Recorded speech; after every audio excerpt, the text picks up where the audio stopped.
Welcome to Life List, a birding podcast. Hello, everybody. This is Alvaro Jaramillo at Life List, a birding podcast. I'm here with our two other collaborators. Molly Brown is here and George Armistead, and we also have a guest with us today. But first of all, let's just say hello to Molly and George. How are you guys doing? Good. Yeah, Doing great. It's wet again here. It's got wet all of a sudden. Beautiful day. Now it's wet. It's really warm and sunny here. Really? And we had a really nice wave of migration come through last night, too. So I know I already told you both this because I was excited and put it in our message for the podcast, but I had my first Louisiana water thrush this morning. Right. Right Wow. outside the door. So. Very, very apropos, Molly, because we took a little walk down to the woods, Chris and I did, and right as we got to the creek, I was like, this is like perfect time for FOY, Louisiana water thrush. We dipped, but we did have a few other things. But when we got back at your message, I was like, there it is. She got one. Yeah. Funny. I was looking at the eBird line, we're kind of right at the top, which I could see we could be getting things at about the same day. But yeah, I went out and just wanted one new bird, and it's like a holiday to me. And that sound, one of the best ones. Yeah. Here, classic West Coast California migration. You kind of don't really know what's going on. It's sort of like, are they migrating? Maybe. Some arrivals are sort of being detected here and there, but just locally, I'm just seeing a few more shorebirds on the beach.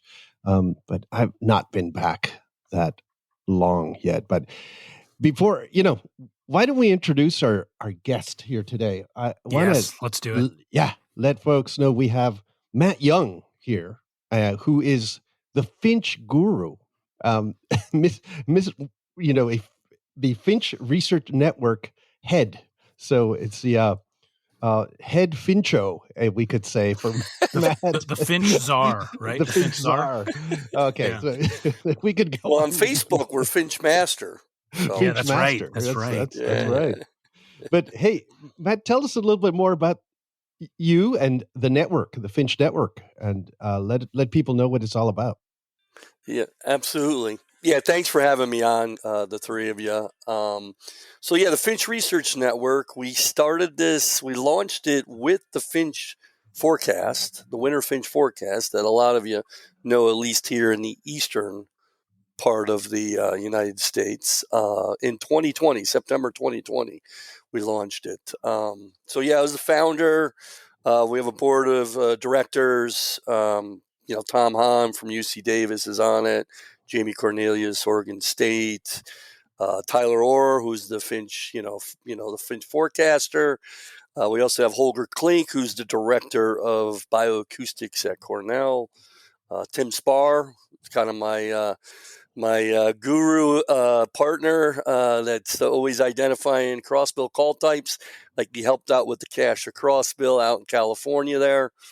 Oh, yeah. It's been a lot of fun, and it kind of it originated really. It started in a conversation back. I was co-leading a trip with Denver Holt. Believe it or not, I was co-leading a Victor Emanuel nature tour and Cornell lab trip, 2014, I think it was. And Denver obviously founded the Owl Research Institute, and I said, "Hey, what do you think?" He's the owl czar, right? The owl czar, exactly. Yeah. So, I was like, "What do you think of this idea?" And I was with a couple other guys that became really good friends of mine, and they all were pretty positive about it. And then that was 2014, and it was the spring of 2020. Believe it or not, Tim and I and Lance Benner. You might know Lance Alvaro, right? Yeah. Yeah, we did a trip to British Columbia to backtrack Jeff Groth's, who was the original crossbill czar that, described the crossbill call types in the late 80s and early 90s. And we kind of tried to backtrack some of his path in, I think it was the Thompson Plateau in British Columbia. And just trying to find crossbills and seeing where ground zero was for diversity. And so we came out of that trip, and at that time I had shortly thereafter, I'd been offered a position to launch a community-based program for special needs kids. I've worked. A lot of people don't realize this, but I have 15 years at the Cornell Lab of Ornithology in 2 stints, but I also have 12 to 13 years working with special needs teenagers at the same facility, actually, William George Agency for Children's Services. So I've only worked 2 places, 27 years. I've bounced back and forth between the 2. And when I went back to work with the special needs kids, Tim and I were like, let's launch the Finch research something. It was Tom Hahn that came up with the last piece of the name at UC Davis. It was we talked about the idea, and then he emailed me. He was super stoked about it and said, hey, we could do this, and this with this Finch Research Network ? And I said to Tom, I emailed him back and said, Tom, you just gave us the last piece of the name, because it was either going to be like Finch Research Institute or Initiative. But network seemed to always embody, at least my ethos, as far as we want everybody to be part of this thing, whether you're an enthusiast, a researcher, a recordist, an artist, whoever loves finches. It's a big tent. Yeah, and it lends itself well. The group lends itself well to a network because there's a lot of unknowns, and there's a lot of things that individual contributors can really sort of say, hey, do something about, like put their little piece in the big puzzle. I don't think you could do that with a lot of, you couldn't do the warbler network in the same way. It would be different questions, but finches. The fringility, right? The classic finches, goldfinches, and the true crossbills, the true finches, the real deal finches. They really are different and weird in a great way. So I think it's fantastic. You have this network, and then we can all be sort of a part of it. Like often it seems that we're more of an annoyance. We're just sending out recordings and asking, like, "Hey, will you guys know what this is? Because you guys know and I don't." But I guess you enjoy it too, to know what these. Well, it's pushed both of us this year because of when you have an eruption of 2 different primarily Western call types move to the Northeast. We tend to be a little uber focused on things. I guess that's maybe a little redundant, but very, very interested in recording everything in the Northeast here. And so, there's been an onslaught of recordings this year. I'm estimated now I've listened somewhere between 15 to 20,000 red crossbill recordings, and Tim's over 10,000. Wow. So it's kind of, it is a passion and a love. Yeah. But each of those recordings is about an hour long. Yeah. I wouldn't get any sleep at all. I was very, what's the word? This year, listening to some of the crossbills, both of you and Tim one time told me, just listen to them. Don't kind of look at the spectrogram all the time. Just listen. And I was like, wow, like there's a pitch difference here that I didn't think about before. And I learned things too this year or this season, I should say, this winter season that were new to me, because I've always just looked at the picture, just tried to make the spectrogram of these crossbills and try to figure them out. Yeah, when I teach people, I always try to say, listen first and then do the spec. Because you'll pick up, like you said, there's tonal qualities that you don't get on the spec. It just doesn't have the ability to really pick it up. So I always say listen first, and so you're not biased. Because believe it or not, there's some, this, and you probably are going to ask me this, there's some muddiness with crossbills. There's a murky area. I think it's all, isn't it all murky? It is. It is. Murky crossbill, yeah.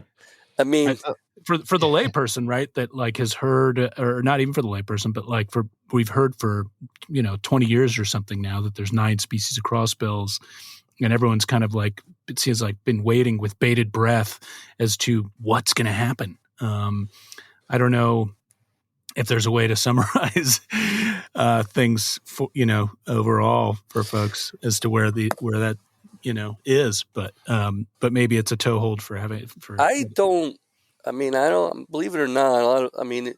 My two areas that I tend to for some reason, I love cryptic species groups. I described a new species of orchid a couple years ago that was in the Spiranthes group.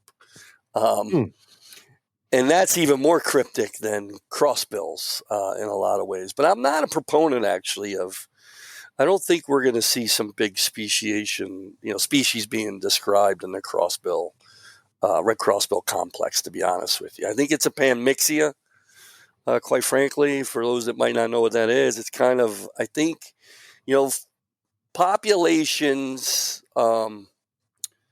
they certain percentage of a population will break off from time to time. And a cult type can act like a good biological species for, as a bird goes, generations. And then there's some kind of environmental event that happens or conditions that take place that then forces them back together.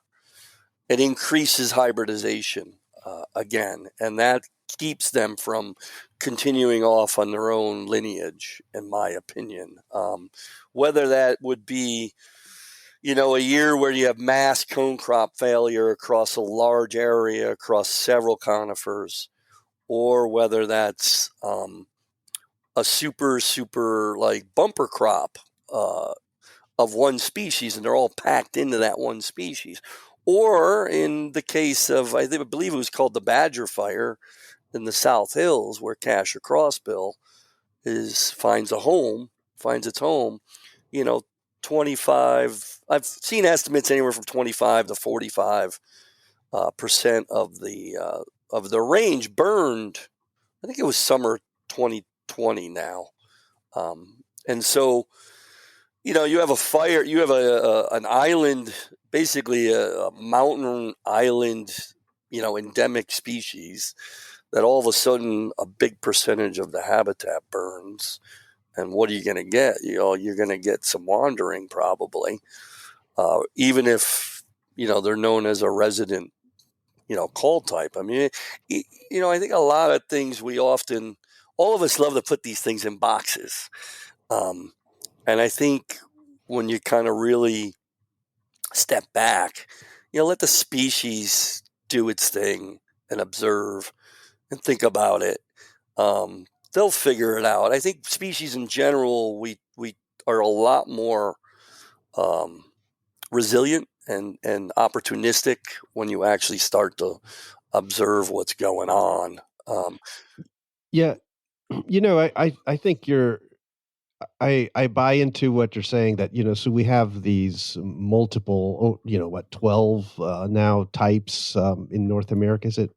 And yet I do think, like, this division of Cassia and rest of red doesn't quite make sense to me as much as maybe if we had 3 species, maybe the little billed guys or something like that. I really do get worked up about the fact that there's these little billed guys and these big billed guys, and that sometimes they're actually, in the same state or even same county breeding, and you're like, gosh, boy, that sure does look like a species level thing. I'm not, the fact that all the big build guys, I could sort of see them being, maybe more fluid. I don't know. There's a weird aspect of the morphology of these small guys. When you see them, you're like, wow, look at that. That's not. Yeah. So I do wonder if there's sort of like almost like a happy medium in there. We might end up with 3 species or 4, but not 12. Yeah, no, I agree. You're in an area where type 3, you're on the West Coast, so type 3 is pretty common. That's the small build guy. Yeah. Has a smaller build than white-winged crossbill. White-winged crossbill is basically, it's type 3, and then white-winged crossbill is the next smallest. And then I think it's type 10, which is also your area where you see them. And, and then there's several medium billed birds, but you got to remember there's overlap in the bill sizes. Right. A continuous overlap in the bill sizes. if you look at the whole complex, there's nobody that's like they group out entirely based on bill. So, like the largest type 3 will overlap with the smallest of the medium-billed birds, Right.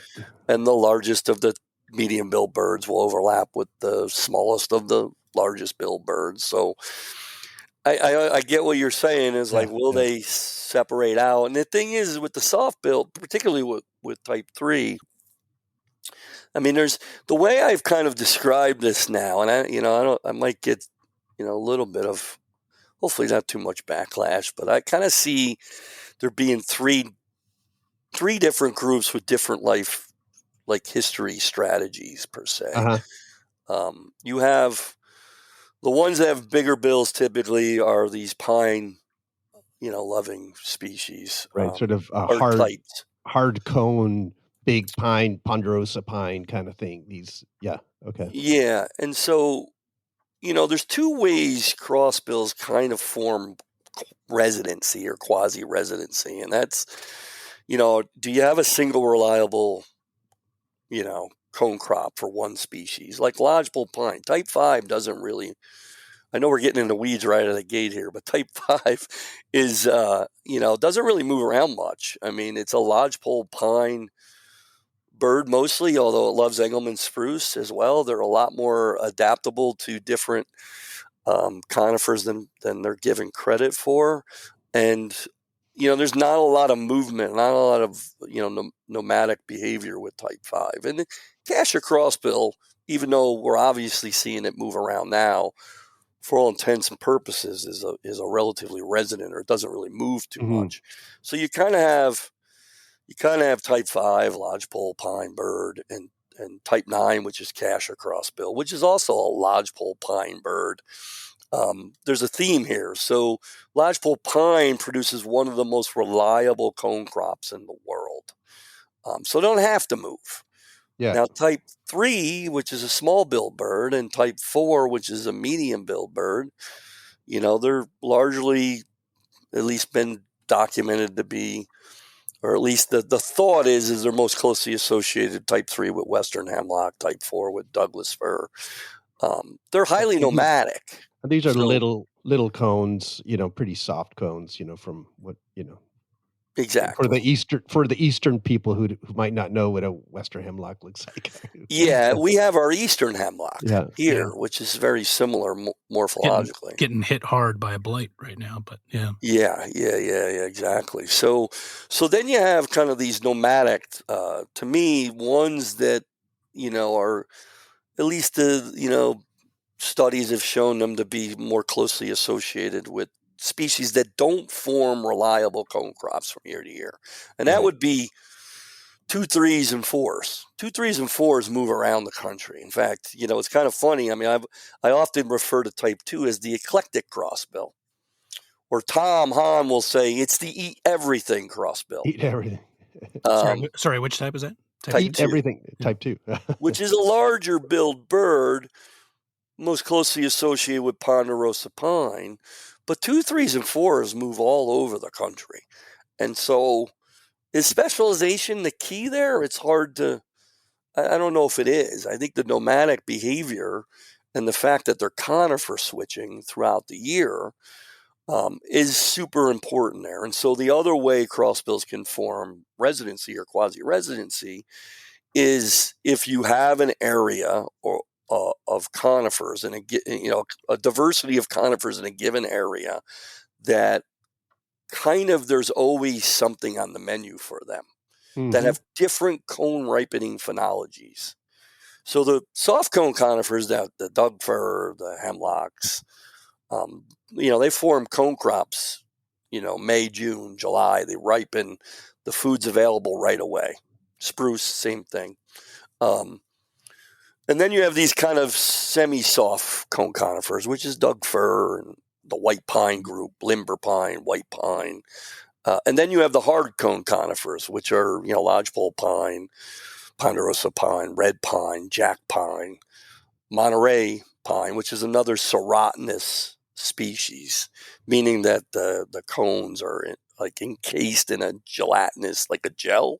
So those environments those cones don't really get accessible unless there's high heat, fire-driven ecosystems. So if you have a crossbill, and there's different conifer diversity that has different ripening phenologies, there's always something on the menu. Right. And they're going to move around to find those particular species. It seems almost like what you've just said kind of explains why we can't easily understand this as birders in a way, because you're sort of saying some of these birds are actually specializing and the other ones aren't. You know what I mean? Right. So you have both Generalists. extremes in the one group, and you're like, oh, okay, well, that makes sense. That's why type 2s are kind of, moving around, and they can do this and that, and I'd see them in different trees. I don't have any ponderosa pines around here, yet they do fine. Yeah. Then, it's kind of interesting in that way. Now, I want to backtrack a bit and say, maybe introduce to people this kind of concept that birders might have not thought about, and that most birds that eat seeds, right? Like, let's say, a lot of the sparrows are eating seeds, in the winter and so on.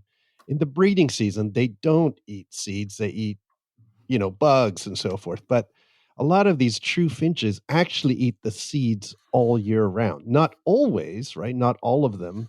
But I think that is key, isn't it? To kind of why we have these crossbills that are specializing, or, and that they will feed actual, pine seeds to the young in the nest, right? Rather than they basically feed regurgitate, basically like a pulp, back to the young that they've digestive enzymes that start to break that down, and they It sounds really good. Yeah, doesn't it? I mean, it sounds yummy to me whenever I'm in a conifer forest. But no, you're right. And I think the ones that probably eat the seeds the most, I was just looking at this last night, are the crossbills and probably the goldfinches. Right. Because Lawrence's goldfinches is kind of a fiddleneck specialist in a sense. And, even the American goldfinch, lesser goldfinch, a lot of thistle, or, native thistles, wild thistles.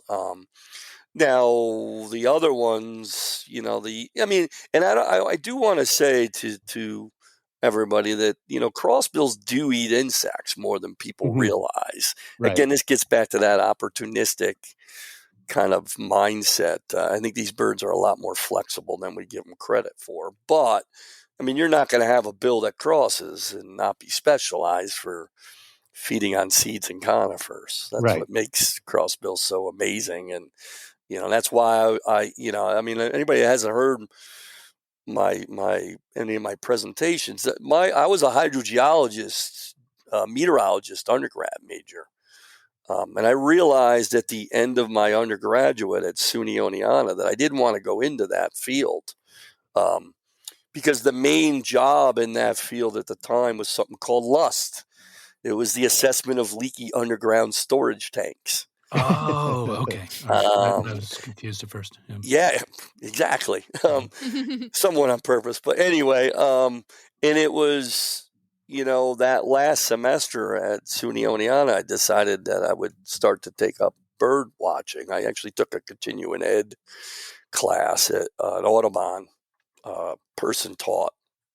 And so I bought a pair of binoculars, bought a car, went to a Grateful Dead concert, got up the next day, and drove to a job as a host in the Lake Yellowstone Inn in Yellowstone. And it was my first day at Yellowstone. I grabbed the binoculars, went to Lower Falls, and a flock of crossbills flew in and started feeding. Yeah. And that's where it all started. Wow. Yeah. That's pretty neat. You talk about spark, right? And you never looked, you were like, this is all I want to watch. Crossbills. Warblers everywhere else and all these. No, this is it. But I'm glad you did. I'm glad that you and the other finch networkers have specialized, because it really is one of the most crazy sort of situations in birding in North America. Well, in the entire Northern Hemisphere, to be thinking of these finches and then you have the crossbills, and then you start looking at pine grosbeaks and evening grosbeaks, and then there's call types there, and then West Coast versus East Coast purple finches, and it starts going like, okay, what is going on here? And your mind starts going, these are interesting birds. There's questions to be addressed here that are cool, I think. Yeah, there's a lot of fascinating things with finches. So yeah, there's 5 call types of evening grosbeaks. We in the book that Lillian and I have coming out in September, Finches United States and Canada, we actually have a spectrograph of the differences in the East Coast and the West Coast purple finches as well. Mhm. They're pretty different sounding. You've probably keyed into them, but they're really, really different sounding. Pine grosbeaks are kind of interesting. Atkinson did this amazing.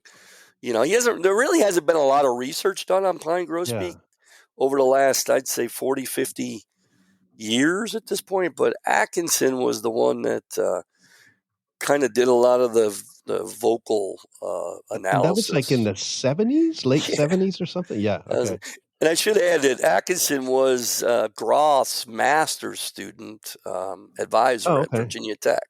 So there's a lineage amongst us, loxiophiles or finchophiles, whatever you want to call us. I don't think the call type thing really exists in a lot of the finches. Right. It does seem to exist, obviously, in red crossbill, but it doesn't exist in white-winged crossbill. It doesn't exist, I believe, in the house finches or the purple finch, Cassin finch, I should say. Purple finch, it definitely does.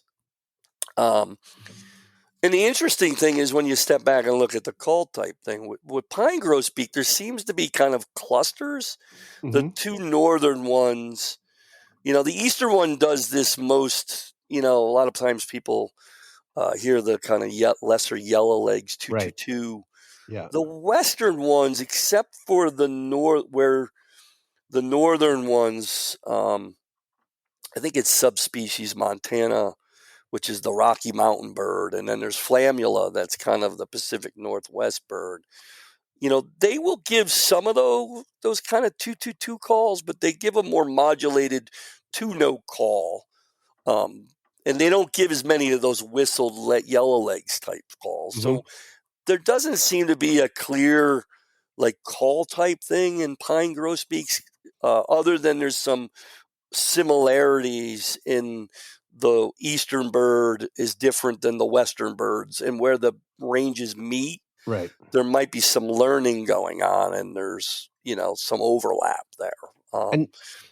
And I think that's also an interesting thing to kind of talk about with you and let people know that these call types that these crossbills have are actually learned call types, right? So yes. they're not like flycatchers, where you have the willow and alder, that they have these really specific call types that they don't learn, and they really they don't kind of understand each other. And isn't it true that also even within a pair or family group, the calls are actually more similar to each other than they are to the rest of the flock? Like there's some level of cultural cohesion that might be going on here with these calls?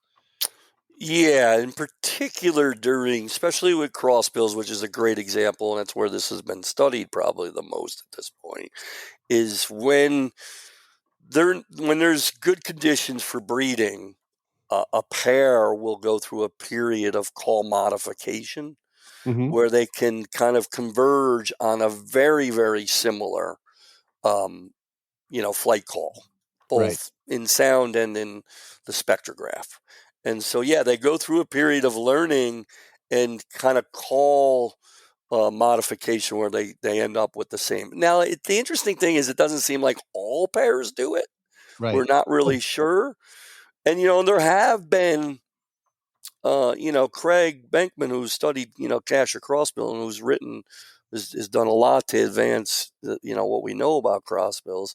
In, the South Hills, there were a handful. He had over 2,000 mark recapture birds, and there were a handful that were known to switch their call. Huh. So that's where, you get this murkiness, this muddy. So when people send me recordings, I always say there's about 5%, maybe a little more for some of the call types, maybe even up to 10%, where I just kind of shrug my shoulders and go, I think we got to leave this as red crossbill because, when they're going through that kind of pair bond thing and they're, call matching, that's where you get a lot of these weird variants. Huh. And so, go ahead, Alvaro. Do the pairs, is there any evidence that these pairs will stay together for more than one season, like multiple years of the same male-female pair? Yes, and that's where this call matching phenomenon seems to be even more Are you talking consistent. about just red crossbills right now? In this case, I'm just talking red crossbills because there hasn't been really. It's hard to picture some of the smaller finches, Yep. pairing Red up. poles don't really seem to do a call type thing. And I mean, look at rosy finches, which, it's very rare to have 3 well-accepted species at this point, and they almost have no vocalization differences.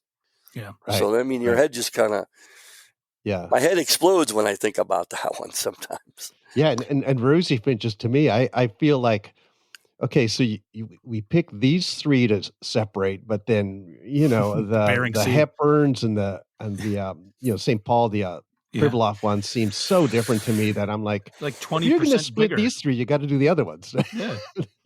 That might be coming down the road. I mean, there's possibly some evidence there that the Aleutian Pribilof, birds, they're so much bigger. They're thrush-sized. Yeah. They're nesting at sea level. They're they're nesting in underneath almost too. And they're nesting in like shacks, not on mountains. Mm-hmm. And that was, from my understanding, that was one of the things that kind of showed differences was a gene. And again, I'm not a geneticist, but it was a gene that basically showed how they differed in their ability to deal with oxygen-limited environments. Mm-hmm.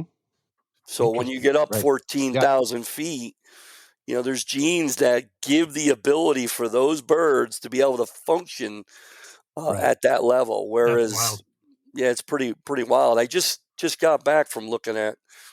We were just out doing some banding and tagging, satellite tagging, and these sunbird tags on evening grosbeaks out west, and I was looking at some gray crowns and some Hepburns. I miss black rosy. It's an amazing. But this Road to Recovery project with evening grosbeaks, we just did our first leg out west in Utah, middle of nowhere, Utah, Altona, Utah. I was wondering if there was actually a place called Middle of Nowhere, Utah, because that would be a really cool place to visit. It was beautiful. We were surrounded by the mountains, but we were in this ag land with type 1s and 4 evening grosbeaks coming in. And so we were putting these sunbird tags on birds. So. Evening grosbeaks they will go up to it's not which moth is it? The tent caterpillar, is that right? Don't they? It's budworm. They're budworm. Budworm. That's what I'm thinking. Budworms that's interesting too. That there's one of these finches that's has this other kind of food choice that they make. Yeah. So evening grosbeaks. I mean, they. These spruce, which is a native species. A lot of people don't realize that spruce budworm is a native species. And so evening grosbeaks, we know populations cycle somewhat with the budworm outbreaks. And purple finch and pine siskins also utilize, again, this gets back to that opportunistic. I think if you give most species, a really abundant, protein-rich, slow, easy to feed on, food source, they're going to take advantage of that. Yeah. And crossbills have been known to even have budworm in their stomachs. So, but grosbeaks in particular, and purple finches as well, are definitely budworm specialists, like the budworm warblers. Right.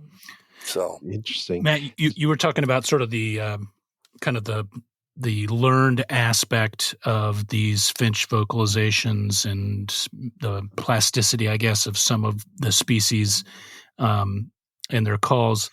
But there's quite a few finches that actually engage in mimicry, right? Oh, good question, because I had that in my questions here. Yeah, like purple finches, lesser goldfinches. Those are the first two that come to mind. But there's others, and I think do western Hawaiian purple finches, honeycreepers. Yeah. Yeah, well, yeah, that's right. Yeah. But I bet that there's some. I bet that basically that's unknown. So what's going on there, and what's known about that, and how do you think that evolves? What role does it play, if any?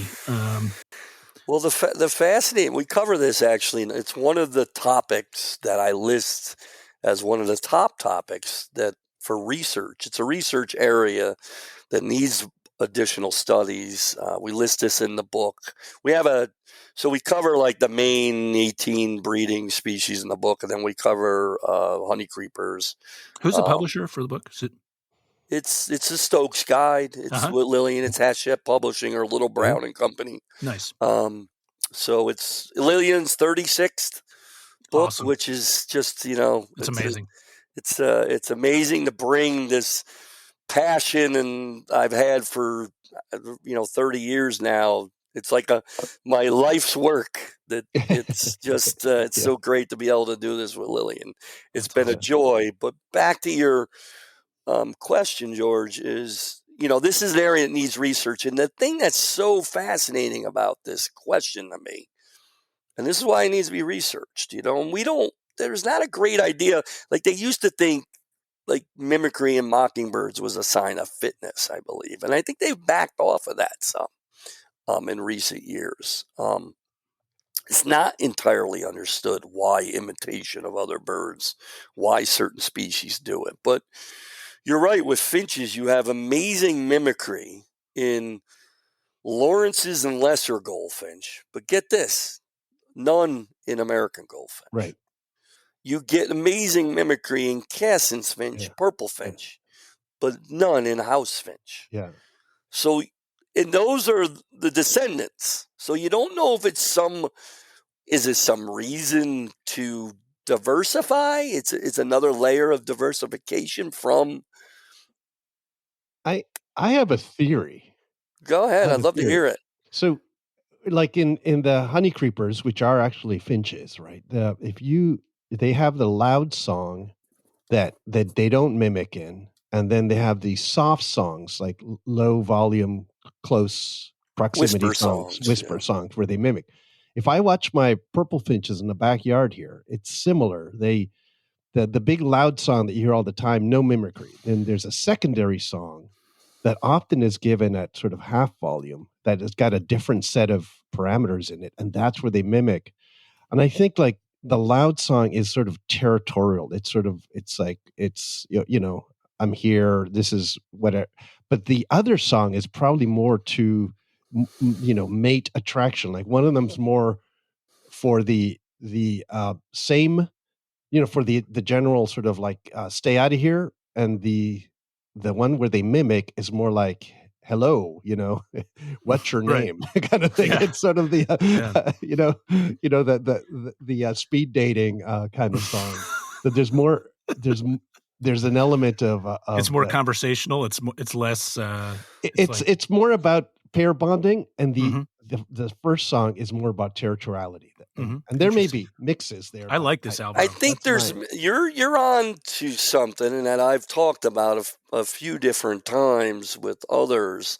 So, and I've talked to Nathan Peeplow. He's another one that's great with vocalizations of species. And so, my thought on this is you're right or half right. I don't know where the truth is at this point. I'll take any element of right. No, you're that's more than he usually gets. So we'll take it.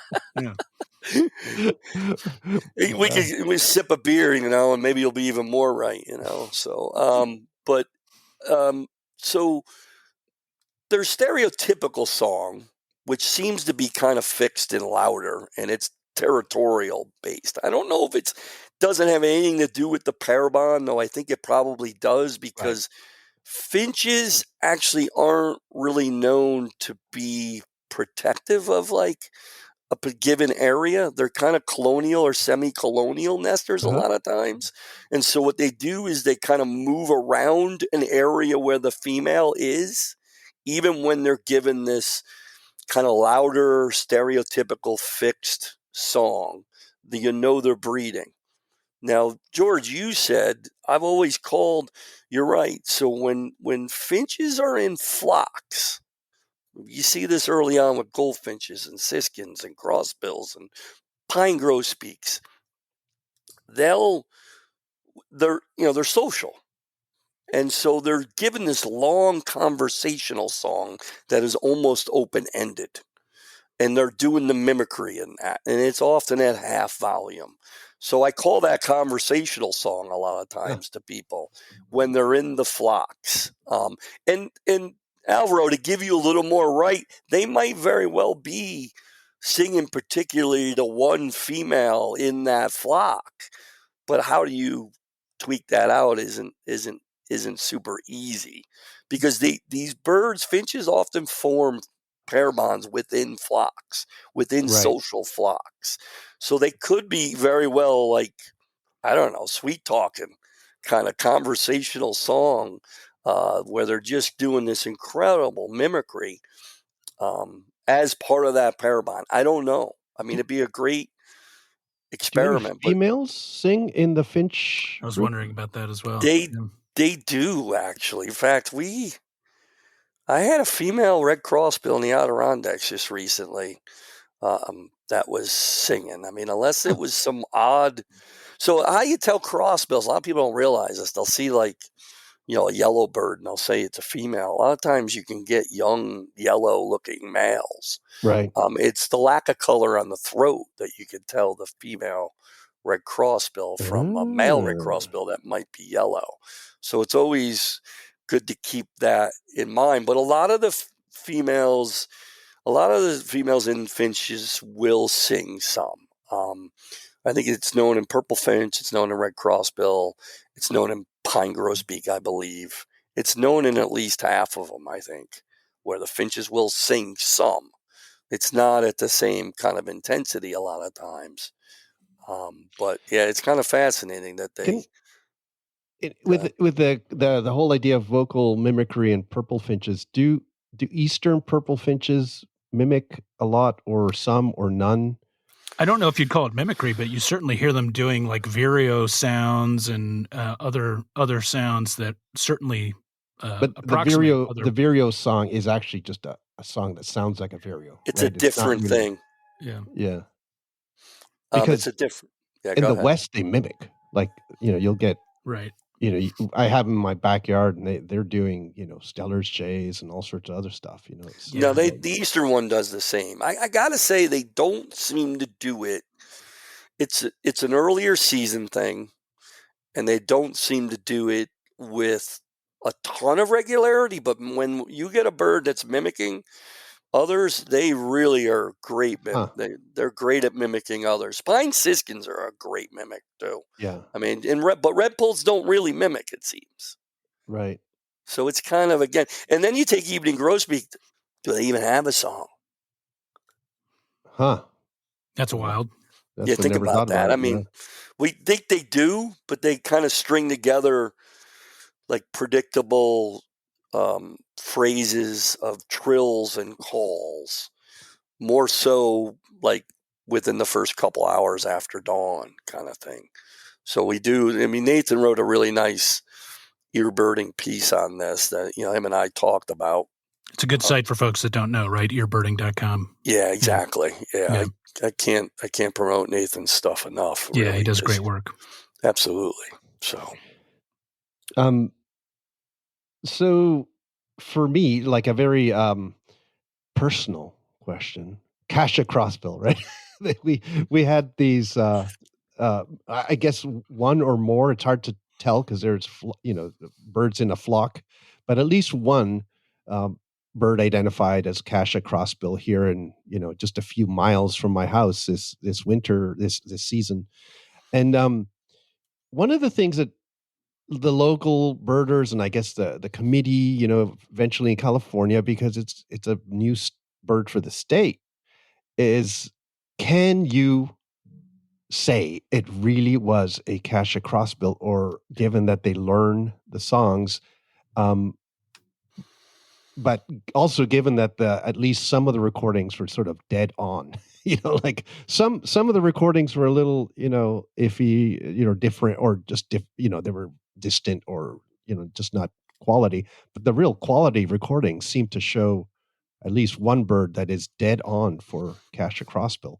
Is that, to you, enough to say, yes, a bird that came from that population did actually arrive in California? I know it's kind of putting you on the spot, but and you can waffle with it too if that's fun. That's fine with us. We waffle. No waffling, man. If we're going to acknowledge that call types are a type of honest signaling, for people that might not know, honest, are these call types, is learning fixed to some degree, and there's some mixture on that out there as far as like how far can a crossbill learn another call. And there certainly have been rare circumstances, very rare circumstances, where they have been known to kind of, alter their call to sound like another. Now, this isn't that crazy if you think about it from all the song learners, the passerines. I mean, how many times have we heard the odd warbler song or the odd sparrow song? If you step back and really think of it, I heard one time a yellow rump singing almost a spot-on black-throated blue warbler. I watched the bird sing. Oh, yeah. So it's not that abnormal, but I think you had more than one Cassia crossbill in that flock. It seemed like there were a few birds in there. And if we're going to recognize call types as a thing, you had Cassia crossbill there. Right. Now, that gets into a whole nother debate. Should call types be recognized as a species? Now, Jeff Hill, last year, we're getting in a little bit of the weeds on the classifications. There was, the history of Cassia crossbills. Craig, he found it, I think it was around the late 1990s. He did this incredible mark recapture study, put a tremendous amount of work into it. This is a bird that largely doesn't move around. It feeds on this, local variant of lodgepole pine. It breeds in a fixed time period a year, unlike most other crossbills. It was assortatively mating with its own call type 99% of the time, even though type 2s and 5s were coming in and out of the area. When he proposed it, the first vote, he first proposed it as the South Hills crossbill, and it was a hung vote. It was basically a split vote. I think you need 2/3, is it, on the committee there for it to pass? And then one of the knocks against it, there wasn't enough specimens, I guess. So then, he did some more work on it, and then it passed. But then Jeff Hill, who's a house finch researcher, and I think it's Jeffrey Hill. He's a woodpecker researcher as well. Yep, right? ivory-billed guy. Yep. And so, he came out. He put in a proposal a year and a half ago now, that call types should not be recognized at the species level because it could be. I think, again, I'm not a geneticist, but I think what he said is that, flight call or vocalizations can also be on another, like genes can fix for multiple variables. And so vocalization could be one of those things.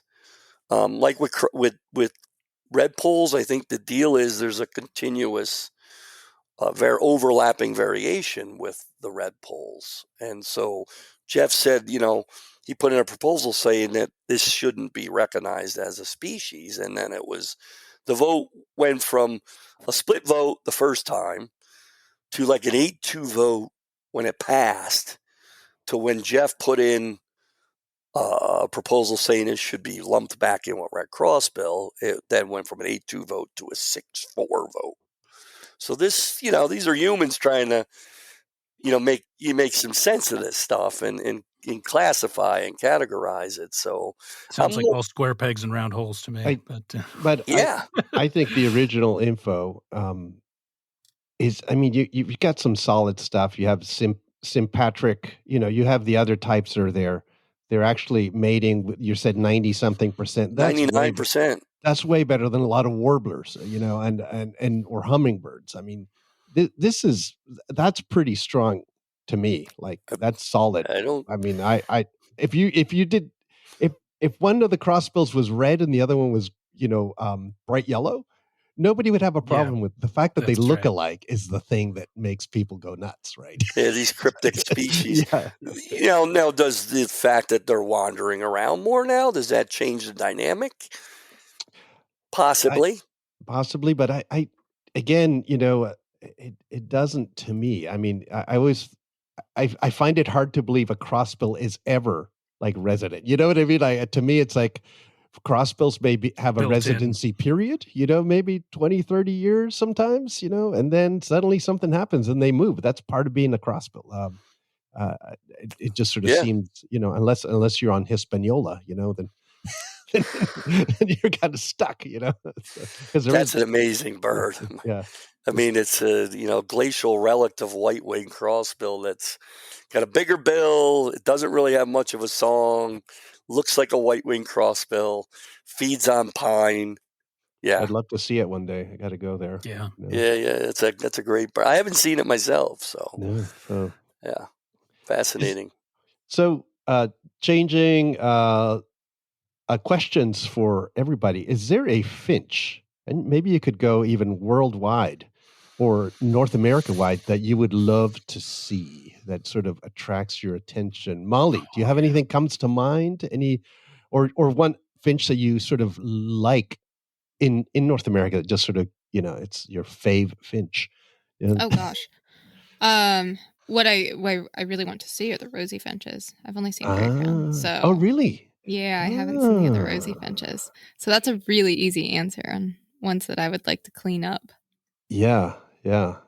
I got to say that when black rosy finch was the one that really was like, wow. I was not wowed by the brown capped as much. I don't know why, but the black rosy finch was like, ooh, that's a pretty looking bird. I mean, yeah, that's definitely high on my wish list for the U.S. I think it's the nicest looking of the three, but yeah. I mean, it's a slick bird, but close to home, purple finches are just absolutely a delight. They're rare enough through here that I don't get to see them every day.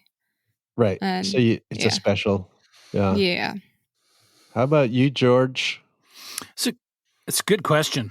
Because it's so in the weeds, talking about it, sometimes you're like, okay, what's a cool finch you want to see one day or that you see every day?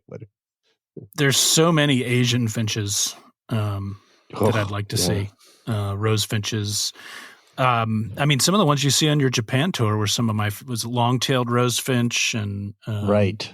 That's a beautiful bird. And Pallas's rose finch. I feel like the finches really come into their own in Asia. And that's the thought that, where the honey creepers came from was a flock of common rose finches, 5 million years ago, wandered off and landed in Hawaii. And then we had this incredible adaptive radiation to 50-something species that a lot of the bills evolved to not even look like what we all grew up, or most of us grew up, a lot of us grew up to think was a finch, bill. Right. And, and we'd be, and if Darwin landed there, that would have got a lot more attention when we were talking about real finches, not tanagers. Yeah, right. Darwin's fake finches in the Galapagos, and the Darwin's finches are pretty neat, cool, but they're not beautiful. They're sort of like really cryptic, right? Yet in Hawaii, those guys are amazing. The ones that the few that are left are still so amazing. Oh, this is one I was trying to think of. I was trying to remember the name. Is Sillam's rosefinch. which is Sillam's rose finch, which is data deficient. And it's like a Tibetan plateau thing, and there's a few records from Ladakh and some from in China. But like, there's 19 eBird photos, 1 audio recording, and there's some very good photos actually. But I gotta look. It's not particularly. It's not It's as finches go. It's not the snazziest one. It's a Carpodacus, but it's basically the in their bright adult plumage, they're basically gray with a brown head, but just cool. Such a little known bird. But I remember up in Ladakh having that in mind as like a white whale to find up there. A white whale. One of the ones I actually gotten to see reasonably regularly in the last few years because of Japan is hawfinch. And hawfinch is, what really gets me about it? It's not only that it's a big build kind of, it's this kind of big head, big body, short tail thing, but it has these really, really weird, like, it's not really the tertials, but it's almost like the inner primaries or something. They flare out.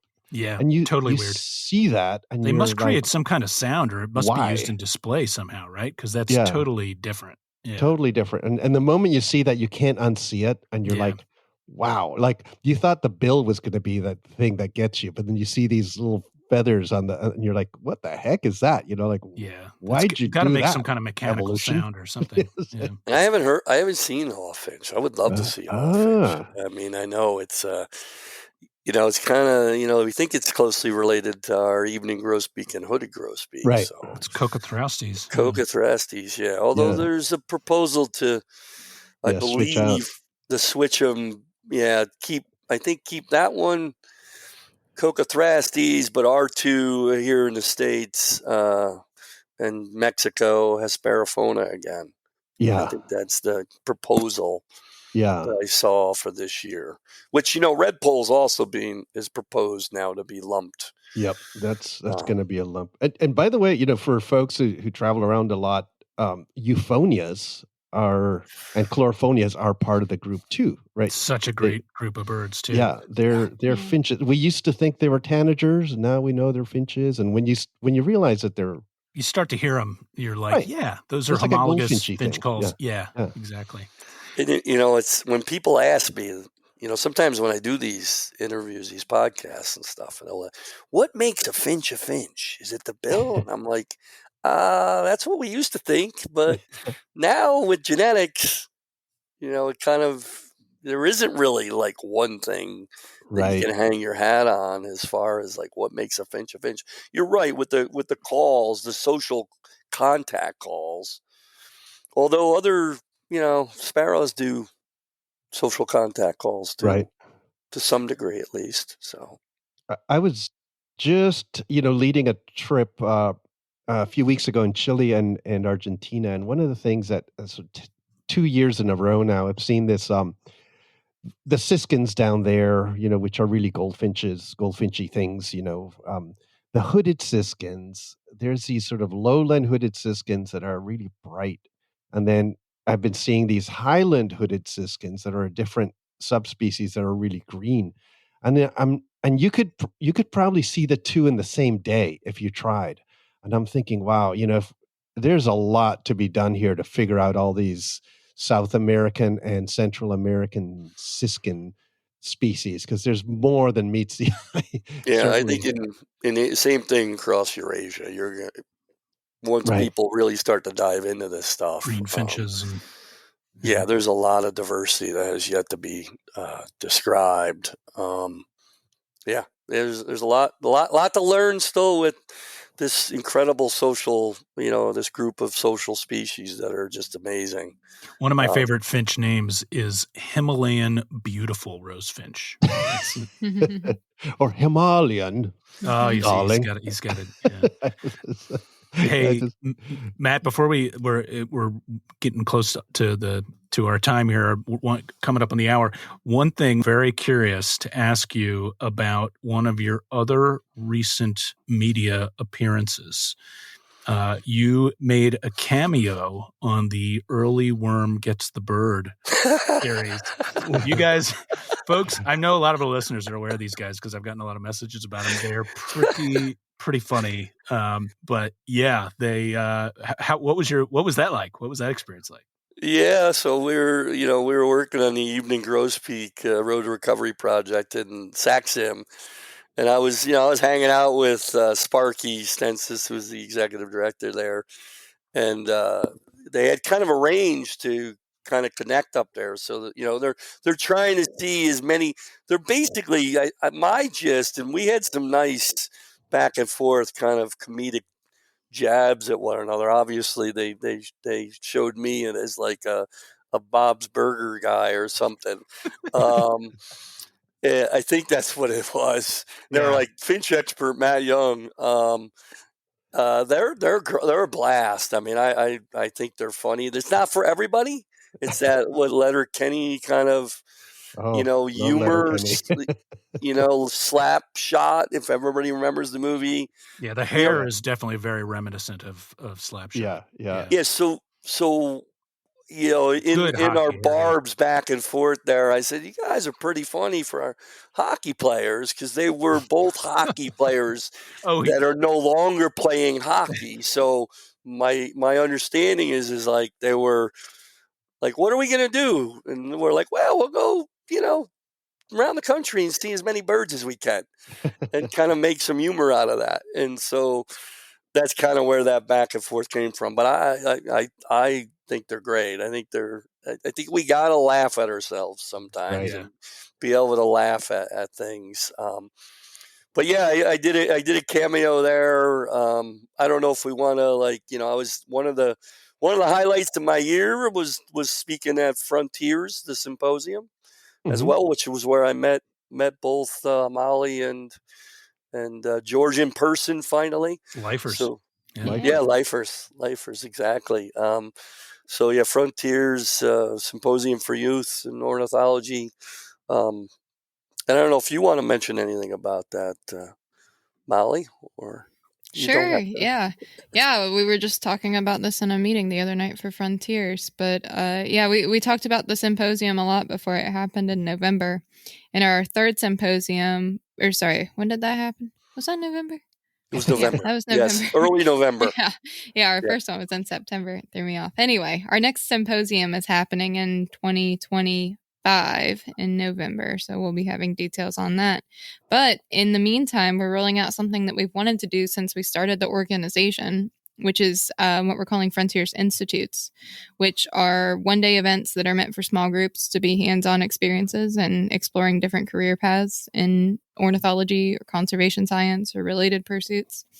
So those are all created by partnering with another organization, and we're starting to roll them out this summer.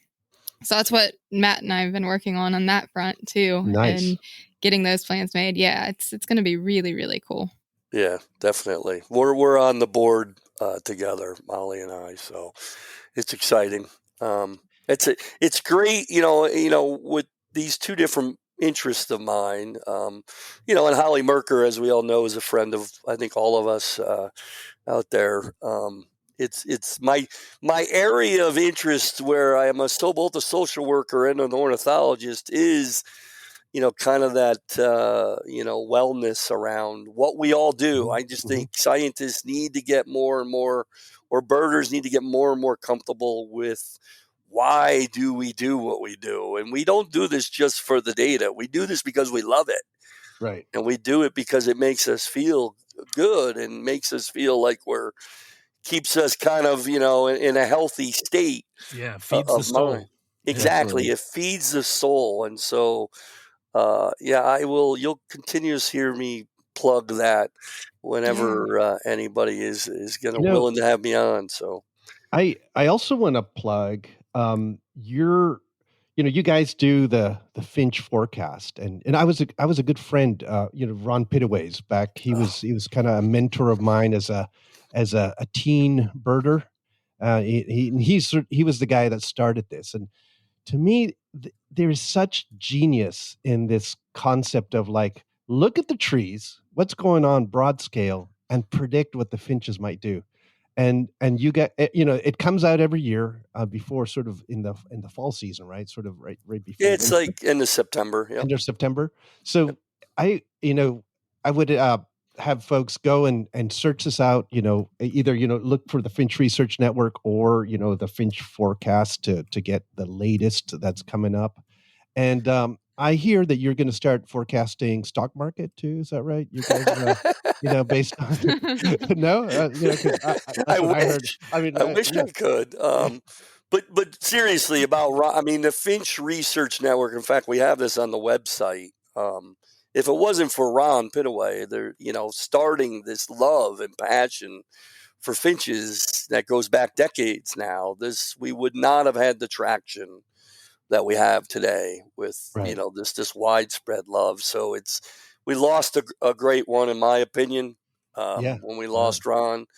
Tyler's incredible to work with, and it's great that he kind of takes the lead on the Finch forecast. And you kept it in Canada too, which is good. It's like we did. Yeah, I mean that was very important to Ron, and it was great to. So when obviously when Ron decided to step down, he introduced Tyler and I, because I was doing the crossbill piece for years, for better part of a decade for the forecast, and it's great talking. It's great doing it with Tyler, because we have a lot of fun. We're about the same age, so we get the same humor. Yeah. And he's a hockey lover. Also, he's a big hockey fan. I'm a hockey fan, so we're always kind of. He's a Lightning fan, believe it or not. Tampa Bay Lightning. I'm an Islanders fan. Oh, boy, the Islanders. For shame. For shame, Matt. Well, hey. It's been a tough road for the Flyers the last decade, but things are maybe turning around. Yeah, you have a good coach in there now. We'll see how long he lasts, though. He doesn't seem to last too long. Yeah, that's not his forte, sticking around. But no. But hey, the Islanders had the best dynasty in any sport ever, in my opinion. That's a strong case can be made. Yeah. That's why I was originally I was an all-state basketball, honorable mention all-state basketball player. So I was a sports guy growing up, and it was around the late 70s when I was just old enough to kind of get into all the sports, and the Islanders were a great dynasty there in the late 70s, early 80s. So small forward, shooting guard. I was shooting guard. I was a shooting guard. At one point I hit 6 threes and a half. Oh my God. Yeah, right when I held the record for the conference for a little while, but I was like, I think when I was in high school, they had just implemented the 3-point line, like a few years before. But yeah, no, I was a baseball player and a basketball player. So now I'm more of a bird nerd and a social worker. So social working bird nerd is. Yeah, I know. This is where you get to contribute, like amazingly so, to the world. I really want to thank you for all the work you've done to educate all of us. Thousands of people out there who are, reading about or learning about crossbills, or having, crossbills identified, or the Finch forecast. It's just amazing what you guys have done with basically, really almost a volunteer kind of effort. It's fantastic. We thank you a lot for that. And thank you too for coming out to talk to us. Thanks, Matt, for doing this. I feel like we've been talking about it for months, and we really have. It's like trying to get everybody together was the trickiest part, but we knew it'd be interesting. I was making notes in the background because I thought this could easily become a 2-parter episode, but I'm sure we can fill a second episode very quickly. Yeah. Hey, I would love to plug the book. So if you want to have Lillian and I on. Oh, I mean, I think Lily and I would love to be on. That would be fantastic. Yeah. Once the book is out, that comes out. You can get it on pre-order now on Amazon, but it'll be out September 17th. And it'll have, I imagine, great photographs and deep sort of notes on the different types and ranges, and kind of the biology, kind of a little bit of everything that we've been talking about today, right? Sort of. We approach this. She calls it a book that she's never really done before. We tried to really do the deep dive on the science, but we wanted to make it interesting for the kind of novice. Yeah, right. And we said, how can we do this? And so, we were like, can there be some kind of introduction narrative to describe the personality of these finches? Kind of like a Bent Life History account. I mean, I love those old Bent Life History amazing accounts. Books. Yeah, amazing books. So she wrote these things called quick takes, and they are just incredible. I think it's some of Lillian's best work. That's cool. It's just great. But the crossbill stuff, deep dive. It's Red Crossbill alone is almost a 40-page account where there's going to be maps for each call type, and even kind of a stab at foraging charts to help the birder look for crossbills at what time of the year. And I want to end with a silly question. And I kind of know the answer, but maybe people don't. Are there left-sided and right-sided crossbills? There are. And the interesting thing is red crossbill, that ratio is about 1-to-1. Uh-huh. And in white-winged crossbills, it's 3-to-1. And I always forget, it's the end of the day, I always forget what's the 3-to-1. Like left-sided or right-sided? Yeah. Yes. One of them is like, I think it's left over right is 3-to-1 to right over left. Huh. In white wing. And the belief is that Craig actually did some looking into this, and I think the belief is it has something to do with ability to what they feed on.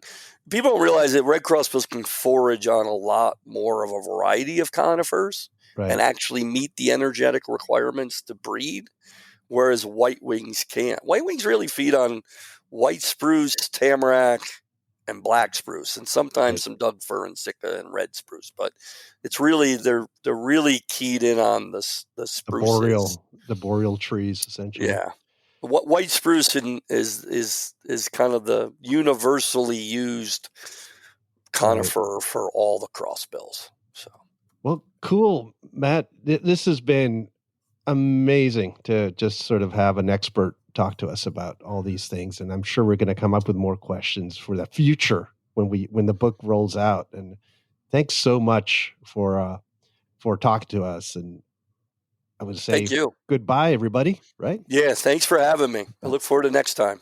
Yeah, thanks so much. Bye, folks. Cheers, all.